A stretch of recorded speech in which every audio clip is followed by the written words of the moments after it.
Hello everyone, my name is Sarvesh and watching my YouTube channel. बहुत से लोग हैं जो अभी ऑफिस में, प्राइवेट जॉब में अभी काम कर रहे हैं, वर्किंग है, कॉर्पोरेट लाइफ जी रहे हैं।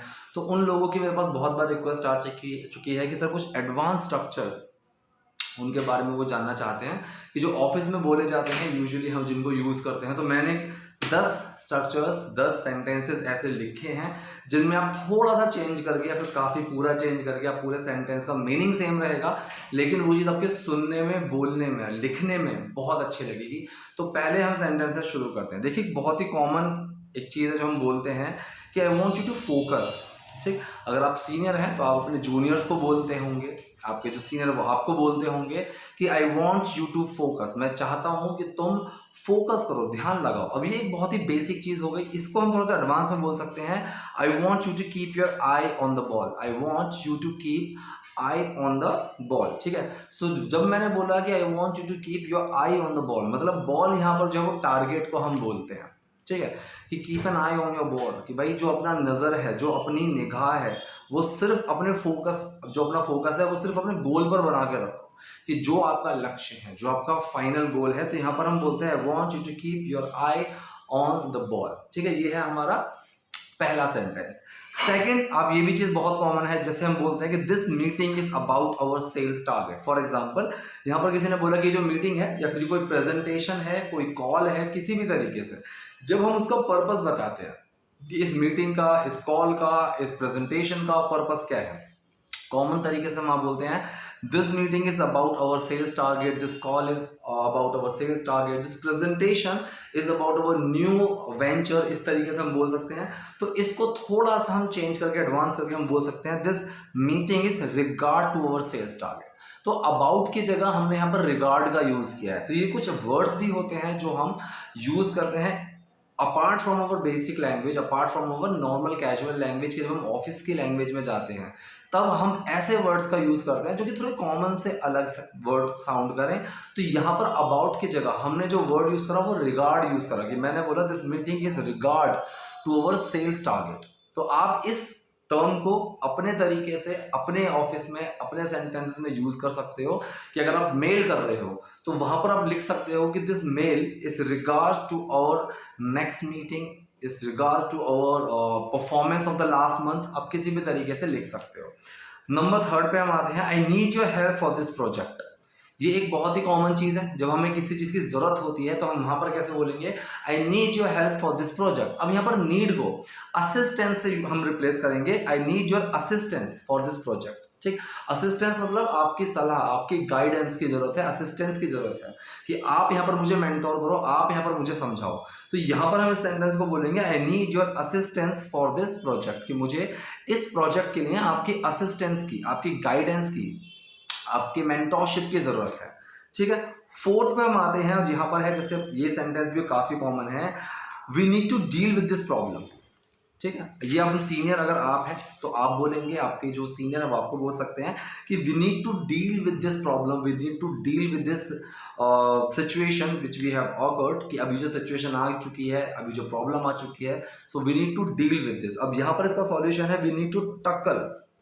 ठीक है, so we need to tackle with this problem. तो जो एक वर्ड है टैकल, तो टैकल का मतलब होता है किसी चीज से निपटना, किसी चीज से ओवरकम करना, कि कोई प्रॉब्लम अगर है so we need to tackle with it. ठीक है, सो यहाँ पर आप सिंपली वर्ड एक टैकल को यूज करके पूरा पूरा सेंटेंस बदल सकते हो, we need to deal with this problem और we need to tackle with this problem. ठीक, तो अगर आप कोई मेल भी लिख रहे हो, आप उस मेल पे मेंशन कर सकते हो कि right now this is the problem which we are facing the problem of electricity, we are facing the problem of production, and in order to increase our sales, in order to increase the revenue, we need to या we have to tackle with this problem anyhow. So you can use these sentences in order to improve the quality of your email or to improve quality of your messages. ठीक है, next हम यहाँ पर देखते हैं, ये भी हम बोलते बहुत हैं, it's not possible to show that data. अब यहाँ पर बेसिकली पॉसिबल को हम एक छोटे से शब्द से चेंज करेंगे विच इज फीजिबल। ठीक है, तो ये जो चीज़ है पॉसिबल, एक बहुत ही कॉमन, एक बेसिक, एक सिंपल से कैजुअल लैंग्वेज में आ गया कि it is not possible to show this data, या फिर इट इज नॉट पॉसिबल। तो इस पॉसिबल वर्ड को आप फीजिबल, ठीक है, फीजेबल से चेंज कर देंगे कि यार ये ठीक नहीं है, ये पॉसिबल नहीं है। अब इस तरीके से यहाँ पर एक वर्ड चेंज करेंगे, it's not feasible to show this data, it's not feasible to show this data. अब आप इस फीजेबल वर्ड को एक तो पॉसिबल से रिप्लेस कर सकते हो, और अगर आपको ये लगे ना कि यार ये चीज़ ठीक नहीं है, आप वहाँ पर भी इस चीज़ को यूज़ कर सकते हो कि I think it's not feasible to send your boss a message like this, कि अगर आप अपने बॉस को इस तरीके से मैसेज कर रहे हो, I don't think it's feasible, ये ठीक होगा, ये अच्छा होगा।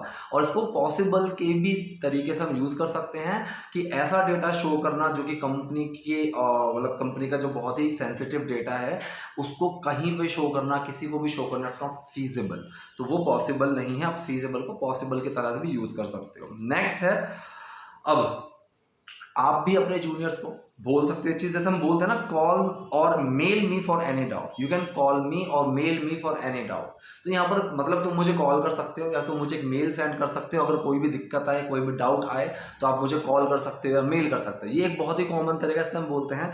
तो कॉल और मेल मी, इसकी जगह हम रीच आउट का यूज कर सकते हैं।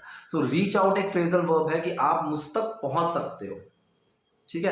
अब अगर आप कोई मेल भी लिखते हो, मेल बॉडी जो होती है, आप मेल बॉडी में वहां पर ऐड कर सकते हो नीचे कि रीच आउट टू मी, आप वहां पर अपना नंबर या मेल आईडी मेंशन कर सकते हो किसी भी तरीके से। तो रीच आउट का मतलब होता है मुझ तक पहुंचना, मुझ तक आना। तो यहाँ पर कॉल और मैसेज कि यू कैन कॉल मी और यू कैन मैसेज मी, इसको खत्म करके, इसको चेंज करके हमने यहाँ पर क्या करा है, यू कैन रीच आउट, ठीक है। You can reach out to me for any doubt और एनी क्वेरी, और या अगर चाहो तो आप सिंपल सा इसी से ऐसे ही बोल सकते हो कि reach out to me for any doubt और एनी फर्दर क्वेरीज, ठीक है। तो रीच आउट एक टर्म है जो बहुत अच्छे तरीके से चाहो तो यूज कर सकते हो आप अपनी मेल में या फिर आप अपनी नॉर्मल कॉन्वर्सेशन में। नेक्स्ट हम यहाँ पर देखते हैं, नेक्स्ट है, जैसे हम बोलते हैं these problems are stopping me, ठीक है। या फिर हम किसी से पूछे कि यार what are the things stopping you to do your best, या फिर what are the hurdles stopping you to do your best. अब स्टॉपिंग वाला तुम्हें रोक रहे हैं, ठीक है, तुम्हें वो चीज अपना पोटेंशियल नहीं दिखाने दे रहे, अपने अच्छे तरीके से काम नहीं करने दे रहे। So what are the things stopping you to show your potential या फिर टू गिव योर बेस्ट। तो यहां पर हम इसको थोड़ा सा चेंज करके हम इसको होल्ड बैक से रिप्लेस कर सकते हैं कि what are the problems are holding you back, या फिर अगर मैं बोलूं कि these are some problems which are holding me back to do my best, कि मैं अपना सबसे अच्छा इसीलिए नहीं कर पा रहा हूँ, अपनी सबसे अच्छी परफॉर्मेंस इसीलिए नहीं दे पा रहा हूँ, because these are some problems which are holding me back, कि मुझे वो पीछे खींच रही हैं, मुझे वो अपना बेस्ट नहीं देने दे रही हैं, ठीक है। तो यहाँ पर होल्ड बैक का यूज होता है कि जब भी कोई ऐसी चीज है जिसकी वजह से आप काम नहीं कर पा रहे हो, वो चीज़ें आपको हर्डल क्रिएट कर रही हैं, आपको वो चीज़ प्रॉब्लम क्रिएट कर रही हैं, तो these things are holding you back. तो अगर ये चीज़ आप किसी को मोटिवेशन भी अगर आप देते हो, किसी को मोटिवेट भी करते हो, तब भी आप इन चीज़ों को यूज़ कर सकते हो कि first you need to focus on the things which are holding you back and for doing your best, कि सबसे पहले उन चीज़ों के ऊपर काम करो जो आपको पीछे खींच रही हैं, जो आपको काम नहीं करने दे रही हैं, जो आप चाहते हो। सो होल्ड समवन बैक का मतलब होता है कोई ऐसी चीज जो उस इंसान को अपने पोटेंशियल से रोक रही है, ठीक है। नेक्स्ट यहाँ पर देखते हैं, नेक्स्ट मैंने एक बेसिक सेंटेंस लिखा हुआ है, ही कॉन्ट्रीब्यूट्स इन मैनी वेज, जैसे ही और शी या कोई भी हुआ कि भाई वो जो इंसान है वो बहुत अच्छे तरीके से, कई सारे तरीके से कंट्रीब्यूट करता है, मतलब ऑफिस में अपने आइडियाज़ देता है, अच्छी चीज़ें बताता है, जो कंपनी में प्रॉब्लम चल रही हैं उनसे ओवरकम करने के लिए उसके आइडियाज़ बहुत अच्छे होते हैं। तो इस चीज़ के लिए हम यूज़ कर सकते हैं, he brings a lot of value to the table. तो मतलब अगर कोई इंसान बिजनेस लेके आता है या फिर कोई इंसान ऑपरेशन को भी, जो आपके कंपनी का ऑपरेशन डिपार्टमेंट है जो आपका ऑपरेट करता है, अगर उसके अंदर भी कहीं पे कोई भी लूप होल है, कहीं पर कोई भी ऐसी चीज़ है जहां पर काम ना होने की वजह से परफॉर्मेंस डाउन जा रही है कंपनी की, और वो इंसान उस चीज़ को ढूंढ के लेकर आए और वो चीज़ सामने रखे सबके, so that person brings a lot of value to the table. So brings a lot of value to the table, ठीक है। So I want every one of you that come up with the idea that can bring some value on the table, ठीक है, to the table, sorry. सो मैं चाहता हूं कि आप सब लोग कुछ ऐसे आइडियाज लेकर आओ कि जिसकी वजह से कंपनी इंप्रूव करे, कंपनी ग्रो करे। So I want you everyone to give some ideas या फिर to bring some ideas to the table, ठीक है, which can create a lot of value. आप इसको घुमा कर भी ऐसे बोल सकते हो। तो पूरा जो हमारा टर्म हुआ, he brings a lot of value to the table, इस तरीके से हम बोलते हैं। नेक्स्ट है एक बहुत ही कॉमन सी चीज़ है, परफॉर्म बेस्ट, कि जैसे हम किसी को भी ये चीज़ बोले तो यहाँ पर एक फ्रेज है बहुत अच्छा हम जो यूज़ कर सकते हैं, bring your A game. Bring your A game. A मतलब जैसे हम अच्छा एग्जाम देते हैं तो हमें ए प्लस ये चीज़ें मिलती हैं। सो अगर आपको किसी को बोलना हो कि अपना बेस्ट दो, अपना बेस्ट लेकर आओ, सो bring your A game. He brought his A game. भाई उसने अपना सबसे बेस्ट दिया, उसने इस बार सारे रिकॉर्ड तोड़ दिए। ठीक है, सो टू ब्रिंग ए गेम या फिर ब्रिंग, अगर हम किसी को बोलते हैं to bring someone his or her A game, that means we are asking that person to give his or her best shot. ठीक है, कि वो अपना बेस्ट शॉट दे, सबसे अच्छा जो उसके पास है उसको वो प्रेजेंट करे, सबसे अच्छी परफॉर्मेंस दे। So bring your A game. Last but not the least, हम जैसे बोलते हैं let's focus on the opportunities we have now. ठीक है, मतलब इसका क्या होता है कि भाई बाकी सबको छोड़ो, जो अभी हमारे पास अवेलेबल है, जो एसेट्स हमारे पास अभी अवेलेबल हैं, उनका हम सबसे अच्छा कैसे यूज कर सकते हैं, या फिर जो पहले आप ये छोड़ो कि लॉन्ग टर्म गोल्स छोड़ो, जो अभी हम कर सकते हैं जिससे कंपनी को रेवेन्यू आ सकता है, जो चीज हमारी प्रॉब्लम को कम कर सकते हैं, तो सबसे पहले आप उस चीज को फोकस करो जो अभी आपके पास इजीली अवेलेबल है। ठीक है, इसको जैसे हमने पूरा इंग्लिश में सेंटेंस बोला कि let's focus on the opportunities we have now, इस चीज को हम अलग से बोल सकते हैं let's focus on the low hanging fruits first. Low hanging fruits first का मतलब कि जो फल बिल्कुल नीचे हैं उनको पहले तोड़ लो, बाकी की बाद में सोचेंगे।